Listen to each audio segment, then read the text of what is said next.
Hi, my name is Latisa, and I'm here to read you a story. It's called Disney, the Aristocats by Bendon.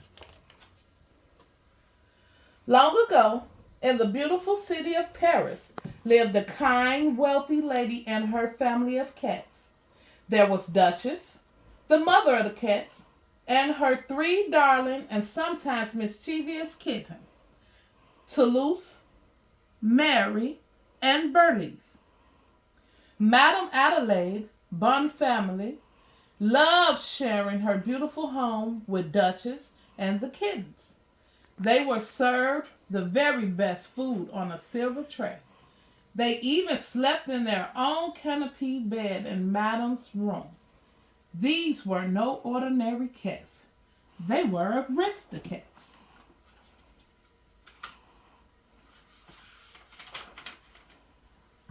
Toulouse was a talented painter. Berlioz liked to play the grand piano, and Mary planned to be a great singer someday. Madame loved her cats so much that she wanted to make sure that they were enjoying life even after she was gone. So one day she asked her lawyer to come pay her a visit. I simply want to make my will, she said. She wished to leave her entire fortune to her beloved cats for as long as they lived. They would be cared for by Edgar, her faithful butler. When the cats were gone, her fortune would go to him. Downstairs, Edgar the butler was listening to every word through a speaking tube in his room. He was quite distressed that he would have to wait for the cats to die before he got any money. Cats inherit first, and I come after cats, he muttered. It's not fair. That evening, Edgar stirred sleeping pills into the cat's milk. Your favorite dish, said Edgar, setting down the bowls, prepared a very special way. Creme de la creme a la Edgar. The cats and their friend, Roquefort, the mouse, lapped up every drop. The cats just managed to stagger to their baskets before they fell into a deep sleep. Edgar was a mean butler. As soon as Madame was in bed, Edgar sneaked the cats out of the house to take them to the countryside and leave them. But Edgar's plans were spoiled. Just outside Paris, two dogs jumped out barking and snarling, giving Edgar a troubled fright. As he swerved, the basket of sleeping cats tumbled out of the side car, and Edgar sped off, leaving the basket and the cats behind. When the cats awoke, they found themselves in the rain near a bridge. How have they gotten there? They wondered. Toulouse had had a dream. Edgar was in it, he said, and we were all riding and bouncing along. Then he looked around him and added, it wasn't a dream. Edgar did this to us. What's going to happen to us? Asked Berlioz. Duchess sighed. Poor Madame. She'll be worried when she finds us gone. The next morning, the cats crawled out of the basket. As Duchess wondered what to do, an alley cat strolled by and introduced himself as Abraham DeLacy, Gypsy Casey, Thomas O'Malley, the alley cat.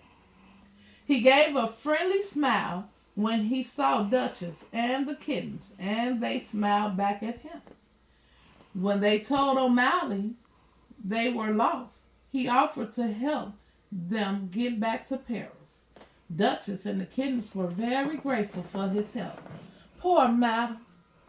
In that big mansion all alone, said Duchess softly. She'd always say that we were the greatest treasures she could own. All that day and into the night, The little band of cats, Duchess, Mary, Toulouse, Burlouse, and O'Malley, trudged on toward Paris.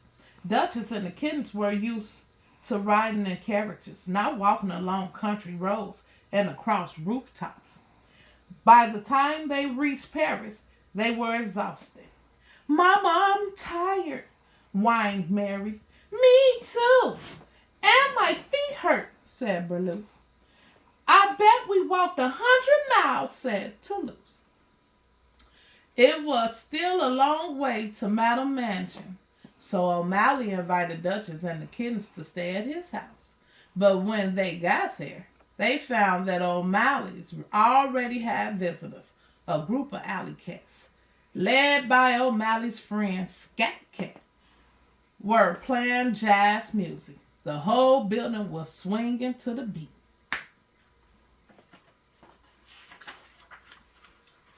The kittens forgot about being tired and joined in the fun.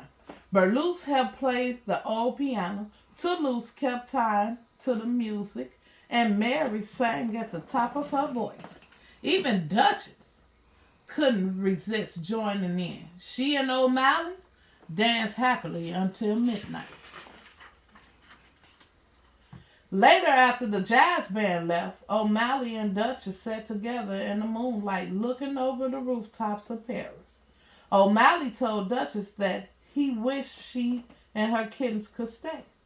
You know, they need a sort of a father around. Duchess wished she could stay too, but she had to think of Madame. I'm sorry, my dear, she told O'Malley sadly. We just have to go home tomorrow. The next morning, O'Malley escorted Duchess and the kittens home to Madame's house. As the kittens scampered around, Duchess and O'Malley stopped at the gate to say goodbye. I'll never forget you, Thomas O'Malley, said Duchess fondly. Meanwhile, Edgar was in the kitchen when suddenly he heard the sound of kittens meowing at the front door. It can't be them, he exclaimed. As the cats came through the door, a sack came down over his head. You came back? Edgar muttered. It just isn't fair. Edgar took the sack out to the barn and put it in a trunk that was being sent to Timbuktu. But Rupert the mouse saw everything. He dashed outside to tell O'Malley. Duchess and the kittens in trouble, said O'Malley. Look, you go get Scat Cat and the alley cats, he told Rupert. How to find them, and then he set off for the mansion. By the time Rupert returned, Edgar had trapped O'Malley in the barn with a pitchfork. The alley cat stormed in, hissing, biting, and scratching. While the cats dealt with Edgar, O'Malley helped Duchess and the kittens out of the trunk. And then the horse kicked Edgar into the stuffy trunk just as the delivery men arrived. Now Edgar was on his way to Timbuktu. Madame Bond family was thrilled to have, also delighted to meet O'Malley. I think this young man is very handsome, she said to Duchess. Shall we keep him in the family? Madame decided to set up a room for all the homeless alley cats of Paris. From then on, all cats would be treated as special, wonderful Aristocats. Thank you for coming to read with me. It's been a fun. Good night.